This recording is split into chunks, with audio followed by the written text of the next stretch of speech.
গাইবান্ধা শহরে গুরুত্বপূর্ণ সড়কগুলোর পাশে জমছে ময়লার স্তূপ। টিনের ঝুলন্ত ডাস্টবিন বসিয়েছিল পৌরসভা, তবে এগুলোর বেশিরভাগই ভেঙে গেছে। আর প্রয়োজনের তুলনায় ছোট সংকীর্ণ এসব ডাস্টবিন কোনো কাজে আসছে না। ধারণ ক্ষমতার বাইরে গিয়ে আবর্জনা ছড়িয়ে পড়ছে সড়কে। নগর জুড়ে দুর্গন্ধ নিয়ে চলাচল করতে হচ্ছে নগরবাসীকে। যেখানে দিনরাত মানুষের ব্যস্ত চলাচল, সেখানেই পড়ে আছে পচা বাসি খাবার, পলিথিন ও নানা ধরনের বর্জ্য। পৌরসভা থেকে ময়লা ফেলার জন্য ডাস্টবিন বসানো হলেও স্থানীয়দের অভিযোগ এগুলো আকারে অত্যন্ত ছোট।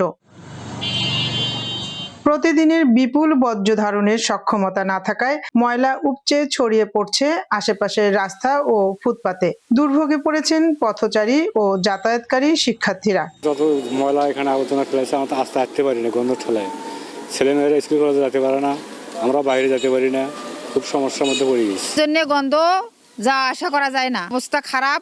নগদ নিয়ে এলো হার না মানা হার অফার।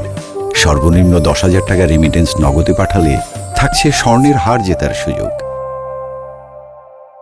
গন্ধ তো ভালো লোকও যার পায় না, খারাপ লোকও খাওয়া যার পায় না। মানে যে ডাস্টবিন দিছে, সে ডাস্টবিনে ময়লা ধরে না। দুই একটা বাসায় ময়লা দিলে ভরে যায় এবং বাকি ময়লা রাস্তার সাইডে পড়ে থাকে।